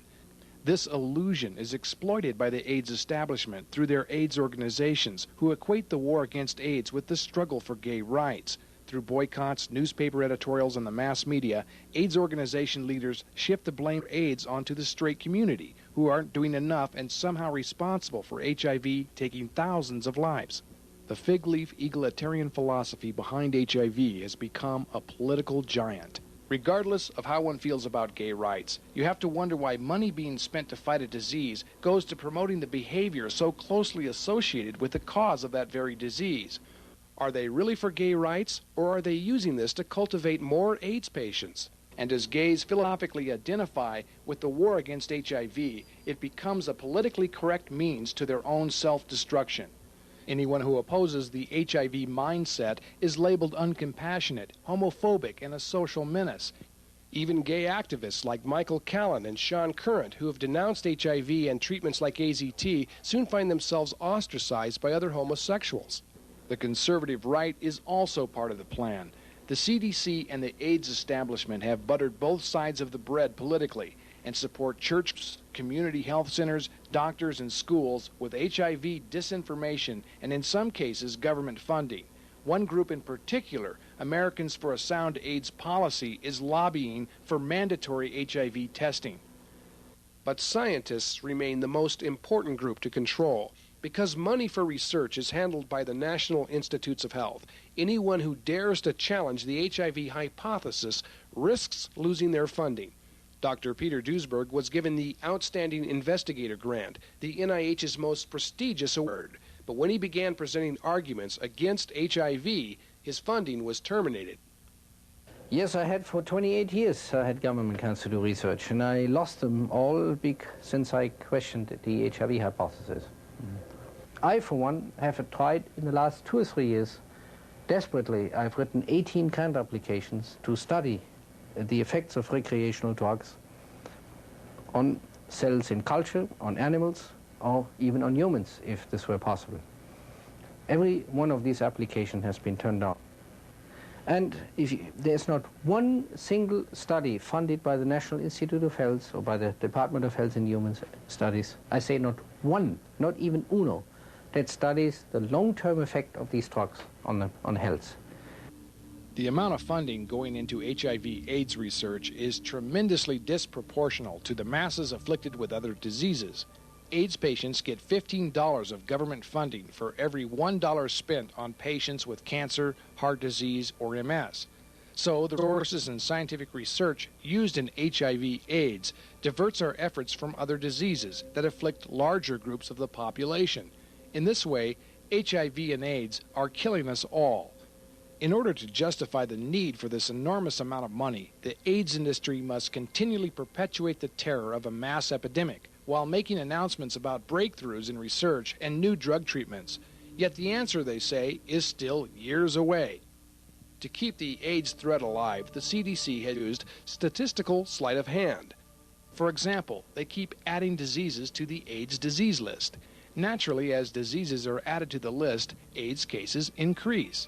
If the CDC wanted to make it appear that AIDS was going away, all they need to do is subtract diseases from the list. But, as critics state, that would be bad for business. Yet, in spite of all they've done to juggle figures to fit their projections, new AIDS cases continue to decline. Only 1 out of 10 AIDS patients are female, a number that is embarrassingly low for a disease that is said to be spread sexually. So they added cervical cancer, and by the new definition, having less than 200 T cells in HIV antibody, overnight thousands of women became new AIDS patients. And the CDC played it up big with announcements that women are now the fastest growing group of new AIDS cases. For over 12 years now, HIV proponents are still trying to explain exactly how HIV causes AIDS and why in other cases it doesn't. Rather than admit HIV might not be the cause of AIDS, they've gone way on a limb with far-fetched explanations. For example, the reason why Africans are not getting AIDS is because HIV has 2 strains, HIV-1, which causes AIDS quickly among Americans, and HIV-2, which is weaker and not causing AIDS in Africa. Duesberg argues they are both weak and neither one are doing anything. Another explanation that was proposed was that HIV could be found in the lymph nodes and then migrated to reinfect the body. But this explanation was abandoned even by HIV proponents when it was discovered that the amount of active virus in the lymph nodes was too small and insignificant to generate a reinfection. The most recent attempt to explain HIV's long latent period and how the virus eventually causes AIDS was based on the viral load hypothesis by Zapier Way and David Ho. They claimed that HIV slowly wears down the immunity and causes a civil war where the immune system turns on itself. But their procedure of detecting HIV was through a DNA process called quantitative PCR that cannot validate if the virus is active, and their calculations are inconsistent with other valid tests measuring active HIV. In the Reappraising AIDS newsletter, mathematician Dr. Mark Craddock uses a time infection rate disease formula to prove that David Ho's viral load hypothesis is mathematically impossible. It's a desperate effort to hold on to HIV. You see, they're endowing HIV with unusual, perhaps even supernatural powers of mutating to evade, hiding in the lymph nodes, doing something else crazy. They've got to hold on to HIV. Why? To hold on to their funding. Anthony Fauci and the AIDS establishment put out a continual barrage of information about how HIV is thriving in the system and causing AIDS. This fools the public, but it does not change the facts. And the hard fact is, HIV does not work in the real-life population studies. It can't go on forever. A lot of us are beginning to see now that the handwriting's on the wall with HIV. It's very difficult for the proponents of the HIV theory to persist in the face of weekly or monthly evidence to the contrary. For several years, Dr. Richard Stroman has predicted that the AIDS establishment would use a face-saving diversion called cofactors to explain HIV shortcomings. A cofactor is another virus or health problem that works in conjunction with HIV. Many of the HIV advocates are now admitting HIV needs a helper. But Duisberg points out that there is no single cofactor upon which everyone agrees. Even Robert Gallo, who for years had argued that HIV itself was sufficient alone to cause AIDS. Now he has a cofactor, human herpes virus 6, a virus that infects about 85% of the entire population without causing diseases. The question is, will Gallo's herpes virus become a main consensus cofactor? I doubt it. I think it's just the cofactor of the months or the 2 months until the next one comes along. I've seen so many. The whole thing is not an infectious disease, and with another infectious virus, you don't get around that. It doesn't spread, it's not contagious, it doesn't meet Farr's law, it's not equally distributed between the sexes. It only occurs decades after, quote, some so-called infection by a factor or cofactor. That's all incompatible with an infectious disease. Although cofactors are being considered even by Gallo and the others, there is still no hint or suggestion from the AIDS establishment that the HIV hypothesis has failed. Not only does the AIDS establishment refuse to fund other hypotheses, they have refused to conduct a critically controlled experiment that would either prove or disprove HIV. As we've seen, the major scientific publications won't even publish a letter suggesting that it should be done. That study has never been done, even all this time after all this money has been spent. Dr. Thomas explains this experiment would match persons from risk groups like homosexuals, IV drug users, and hemophiliacs as identically as possible. You need a group of people who are HIV positive and a group of people who are HIV negative. And then you have to let time go by and see which group dies fastest and of what diseases. Most importantly, you have to take cognizance of drug consumption and the alloantigen effect, being the recipient of foreign proteins in multiple infections. But when all of these things are taken under consideration, why, then you can see whether HIV has any effect. That would be an experiment that would be very telling whether HIV is causing AIDS or not. You know. That's exactly what we discussed earlier. Can we identify a group of people who are not drug users, who are not at risk from intoxications by ACT and cocaine and nitrites and amphetamines just from HIV? If that could be shown, we would have made a major step in proving or disproving the HIV hypothesis, depending on the outcome of that study. Tragically, this has all happened several times before, and it's not the first time that medical science ignored what was right in front of their face because they were obsessed with the belief that all diseases must be caused by some kind of a germ. In the late 1700s, scurvy, which is caused by a vitamin C deficient diet, was thought to be an infectious disease because it broke out among clusters of sailors on long ocean voyages. Quarantines failed, but when the British Navy began bringing limes aboard, scurvy vanished, yet microbiologists continue to search for the germ they believe caused scurvy for another 100 years. During the 1920s, thousands of rural Americans came down with pellagra, a disease caused by a vitamin B niacin shortage. Joseph Goldberger, who was appointed by the U.S. Department of Health, discovered that pellagra was not infectious and the result of poor nutrition. Yet his medical research was completely ignored, and pellagra continued to afflict thousands of lives while researchers chased germs. Recently in Japan, a disease called SMAN left thousands paralyzed. It was caused by a drug taken for indigestion. When victims complained of the symptoms, the doctors prescribed even more of the drug. It took 10 years for the Japanese germ hunters to give up the search and then finally acknowledge the real cause of SMAN. This obsession with germs has continually had disastrous results. It's a disgrace for any other disease with this much disagreement about the cause. We would by now have a balanced portfolio of alternative propositions. The NIH would be out there calling for proposals having to do with those kinds of things that are known to cause immunosuppression, which are not related to viral causality. That's only prudent. Why we're not doing that is a question that really needs to be asked by the public press, and which is not being asked. Why isn't the media addressing this concern? How does the Group for Reappraisal rate the media's performance? Deplorable. Deplorable.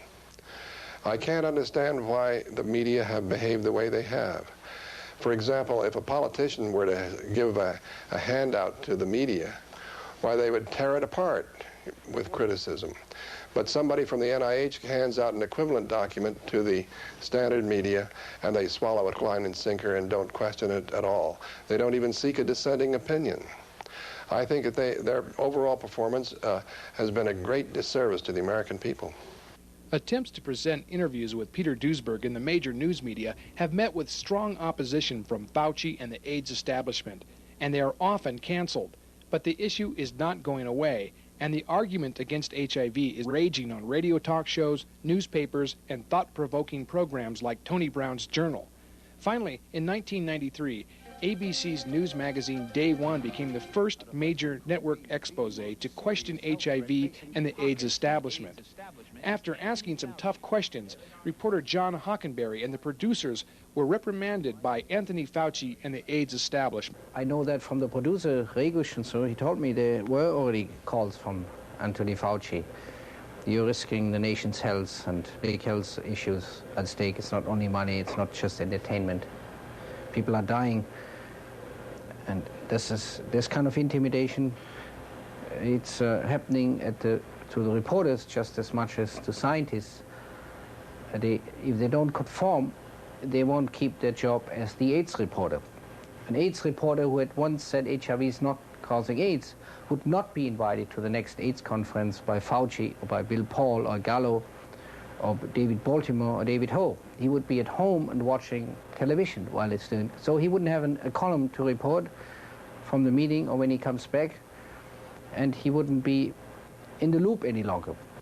Writer Celia Farber, who has covered the HIV debate for years, is often harassed by AIDS activists like Martin Delaney. I think science journalists have utterly betrayed people with HIV and AIDS by basically making their sources the powers that be. I mean, they just did not question anything. Even Hollywood has become part of the act. Films, TV dramas, soap operas, and tabloid talk shows spread the fear of HIV and AIDS. Stars and public figures wear red ribbons, appear at fundraising events, and head AIDS research drives. Exploiting the HIV/AIDS myth has become quite profitable for film and television companies and has had a tremendous effect on the public perception. Even Congress, which has funded the Titanic AIDS budget, has expressed little concern for scientific integrity. The Congress, like any political body or any politician, need not worry about what reality is, only the perception of reality. Scientists, on the other hand, it's their job to be concerned about what reality really is. Representative Gil Gutenecht, who dared to ask if HIV might not be what causes AIDS, soon found himself embroiled in controversy with HIV proponents and the huge government-funded research institutions. In a letter to Anthony Fauci, Gutenecht presented 12 questions that challenged the validity of the HIV hypothesis and our national AIDS program.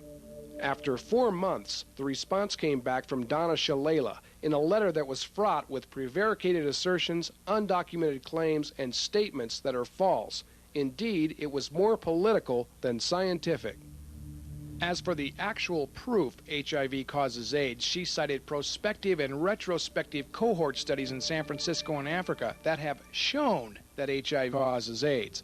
Concerning AZT, again, scientific studies have shown that AZT benefits patients who have AIDS as well as HIV infection. And as for using tax dollars to provide AZT, she says, failure to make this treatment available to HIV-infected pregnant women or other individuals with HIV disease would be unethical. Obviously, the health department has no intent of changing their position.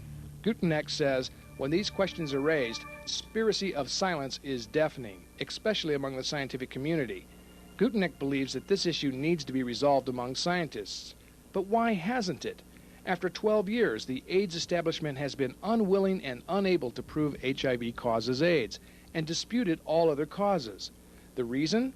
It's a case of the fox watching the henhouse, says Peter Duesberg, who explains that the public is not aware that our enormous AIDS program is being controlled by a small monopoly of government scientists who are protecting their own vested interests above honest research.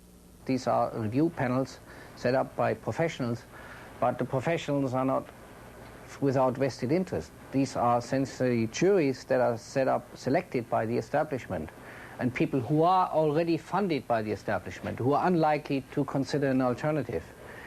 These are not free juries, these are juries with vested interest. John Lawrenson claims that the FDA has been corrupted before, and he suggests that the powerful AIDS industry is manipulating the public trust. And as Duesberg points out, nothing good has come out of it at all. They have not saved one single life in 10 years. They have not developed one helpful drug in 10 years. In fact, they're dispersing AZT to 200,000 Americans in the name of a hypothesis that stands unproven, a drug that is the most toxic drug that has ever been licensed for long-term consumption in the free world. By far the most toxic drug. That probably helps 200,000 people getting AIDS and dying every year.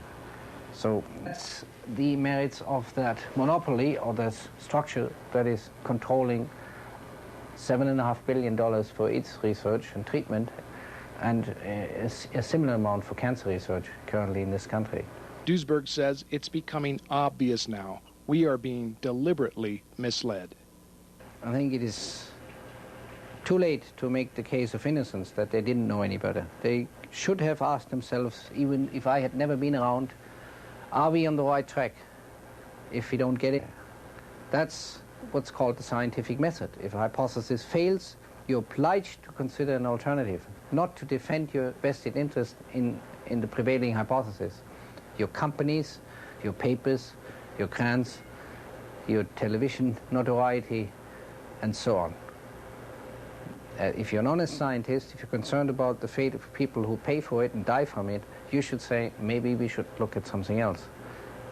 And they have failed to do. And I think the judgment on them should be just the same as for any other people who fail to live up to professional ethics. Do we call this fraud? That's one word, yes. You could use, yes. No, the others. Intentional. Well, I think it's no longer innocent. I think we should, if they had a Nuremberg trial on this, I don't think they would all be coming home free. Is it time the public demanded a congressional investigation? Are the perpetrators of the HIV hypothesis intentionally guilty of scientific misconduct that has caused mass genocide? Will Congress even respond? The AIDS establishment has itself well rooted in both political parties. HIV is a relic from the Reagan Republicans, but it's been the Democrats in Congress who have continually escalated AIDS funding. During his term, Bill Clinton has raised the AIDS budget $252 million, cannibalizing research funds from other diseases. Critics say that the overfunding of AIDS is what has led to its failure and has enticed scientists into corrupt research like rats to cheese. Many are cynically asking, is AIDS some kind of government conspiracy to eliminate undesirables like homosexuals, IV drug users, and their offspring? Blacks particularly are suspicious. AIDS has hit African Americans extremely hard. How many people have lost a job, gone through a divorce, been imprisoned, taken AZT, had an abortion, or committed suicide because of the HIV hypothesis? Is the war on AIDS part of some global 2000 plan to limit the population? Or is it just the old love of money working through a government program? the AIDS affair is involving thousands of people who really don't know one another, but they all are acting in what appears to be a purposeful fashion. And the only explanation that I can offer is that the hidden hand is in operation again. That the hidden hand only works because money is involved. Money is exchanging hands at every level in the market. Is it money that's caused the U.S. Department of Health, Congress, and the media to fail to ensure the public trust? As long as citizens remain vastly unaware of this, there's only one hope left: the grassroots. The group HEAL, which stands for Health Education AIDS Liaison, is one such organization. With chapters now starting around the world, HEAL flatly refuses to take any contributions from the pharmaceutical companies of the AIDS industry and strongly denounces the HIV/AIDS death diagnosis. HEAL provides books, videotapes, speaking seminars, and support to anyone affected by HIV. But most importantly, HEAL presents what has long been needed: hope and optimism that AIDS patients can recover. Many of HEAL's members are long-term survivors of the AIDS crisis. Dr. Michael Elner, president of the New York chapter, has been trained in hypnotherapy. He claims that the government's AIDS awareness campaign is a form of mass hypnosis that works psychologically like the witch doctor's magic death bone. Fear of HIV, like fear of the magic bone, drives the believer to visualize that they are dying. I am saying to you that our newspapers, our television, and our doctors are using high-tech electronic bone pointing. HIV equals AIDS equals... It's one of the most vicious forms of terrorism I have ever seen. Christine Maggiore experienced this terror personally when she tested HIV positive. She vividly recalls the fear and hopelessness instilled in her by her physician.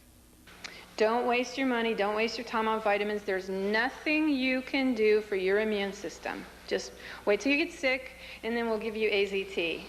Christine became suspicious later when a new HIV test came back inconclusive. Now she's left the AIDS organizations she had at one time been a spokesperson for and heads up the Los Angeles chapter of HEAL. HEAL continually speaks out against the drumbeat of the HIV/AIDS death march. But how long will it take until the public is aware? Is there any hope that the scientific community can free itself from the quagmire of its own arrogance? Has our war against AIDS completely lost its objective and now only exists to serve itself? With billions of dollars flowing and over 93,000 AIDS organizations, we have to ask ourselves, how hard are these people trying to put themselves out of work by stopping AIDS? How many lives have we lost? How many hearts have been broken? We are losing the war against AIDS. But what is worse, we are losing the ability to be accountable to reality. Have we put too much confidence in science, the government, and our own integrity? Or is the real problem that we've tried to evade the truth with high-tech excuses and politically correct programs that have only made matters worse? Why is our government spending $13 billion a year to fight a war against drugs, then completely disavowing that drug use itself is the cause of AIDS? Scientists have said that someday man may live to be 1,000 years old. But before that day can come, we have to find a way to stop deceiving ourselves, individually and collectively. If HIV has failed, how long will it take for us to face the facts? You know, this thing is going to be studied long after our time. This is so much greater than the Lysenko affair. I'm urging all of my colleagues to save all of their papers and make the historical record as complete as possible. What was the dynamics of the events that led to poisoning these people with AZT? Because this is a major historical event that is going to be studied for 100 years. How the United States gave AIDS to the world.